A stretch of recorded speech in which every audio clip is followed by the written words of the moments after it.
வேட்பாளர் அறிவிக்காம சொல்லிச்சிங்க.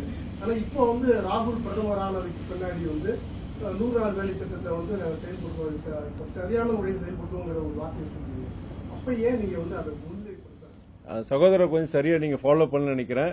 போன வருஷம் 2 வருஷத்துக்கு முன்னாடியே இந்தியா கூட்டணி அமையறதுக்கு முன்னாடியே நான் 2 பிரஸ் மீட்ல சொல்லும் போது நம்ம எங்களை பொறுத்து சொல்லி முடிச்சிரு உங்க கொஸ்டினுக்கு நான் ஆன்சர் பண்ணிட்டு இருக்கிறேன். நான் 2 வருஷத்துக்கு முன்னாடியே எங்களை பொறுத்தவரை என்னன்னா மறுமலர்ச்சி திராவிட முன்னேற்ற கழகத்தை பொறுத்தவரை எங்களுக்கு பொறுத்த வரைக்கும் நாளைக்கு ஒரு தேர்தல் வரும்போது பிரதமர் வேட்பாளர் ராகுல் காந்தின்னு சொல்லி நான் 2 வருஷத்துக்கு முன்னாடி கூட்டணி இந்தியா கூட்டணி அந்த பேர் வர்றதுக்கு முன்னாடி நான் சொன்னது. இந்த கூட்டணி அமைஞ்சதுக்கு அப்புறமே முதல் இயக்கம் மதிமுக இயக்கம் துரை வைக்கோத முதல்ல சொன்னா. எங்களை பொறுத்த வரைக்கும் மற்ற இயக்கங்களை பத்தி தெரியாது.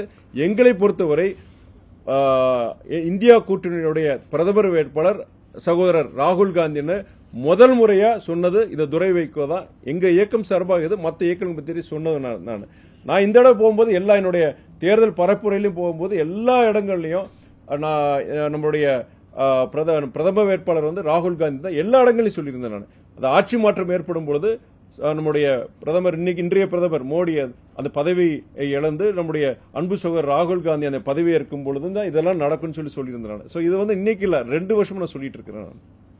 ராகுல் தான் கேண்டிடேட் சொல்லிட்டு எங்களை பொறுத்து அவர் தான் நாங்க கேண்டிடேட். எங்க விருப்பம் மதிமுகங்கிற இயக்கம் நாங்க இருக்கோம். இந்தியா கூட்டணி இருந்தாலுமே எங்களுடைய விருப்பம் என் விருப்பம் சொல்லி நான் சொல்லியிருந்தேன். இன்னைக்கு இல்ல, நீங்க ஜஸ்ட் ரீகலெக்ட் பண்ணி பாருங்க.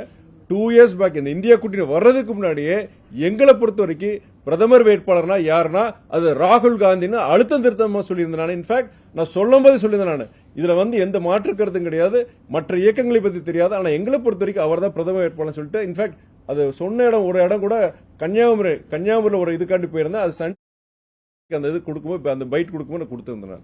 தற்போது பாஜகவோட வேட்பாளர்களா இருக்கட்டும் தலைவர்களா இருக்கட்டும் வைக்கப்படுற முக்கிய குற்றச்சாட்டு இப்ப பேச்சுக்குள்ள இருக்கிறது என்னன்னா வாக்காளர்கள் பட்டியல் வந்து நிறைய பேர் நீக்கம் செய்யப்பட்டிருக்குது. இதன் மூலமா வந்து திமுக தமிழக அரசோட வேலை சரியில்லை அப்படின்னு சொல்றாங்க. அதை பத்தி உங்களுடைய கருத்து? இல்லைங்க, அது நீங்க எல்லா இடங்களையும் பொறுத்தவரை சின்ன சின்ன மிஸ்டேக்ஸ் தான் இருக்காது. நீங்க 100% நீங்க பெர்ஃபெக்ஷன் கொண்டு வர முடியாதுங்க. இந்த வாக்காளர் பொறுத்த வரைக்கும் அங்கங்க சில பேர் விடுதலை ஆயிருக்கு. அது வந்து என்னன்னா அது ஒரு ப்ராப்ளி வெரி ரொம்ப ஒரு மினிஸ்கியூல் பெர்சன்டேஜ் தான் சொல்ல முடியுமே தவிர அது வந்து அது அந்த மாதிரி நீ 100% நீங்க அதை கொண்டு வர முடியும். அது கொண்டு கடந்த காலங்களே செய்ய முடியல. இன்றைக்கு பொறுத்த வரைக்கும் இன்னைக்கு அந்த தேர்தலை பொறுத்த வரைக்கும் தமிழ் அன்னைக்கு அந்த நேத்து ஒரு என்னன்னா பாஜக பொறுத்த வரைக்கும் இதுல மிகப்பெரிய ஒரு வீழ்ச்சியா இருக்கும். அவங்க எதிர்பார்த்த அளவுக்கு இன்னைக்கு தமிழ்நாட்டு இந்த தேர்தலை பொறுத்த வரைக்கும் அவங்க பெர்ஃபார்ம் பண்ணல. அது அவங்களுக்கு அந்த நாளைக்கு ஜூன் 4 அந்த தேர்தல் ரிசல்ட் வரும்போது அதுக்கு முன்னாடியே அந்த பதில் எல்லாம் தயார் பண்ணி வச்சுட்டாங்க. அவ்வளவுதான் சொல்லுவேன்.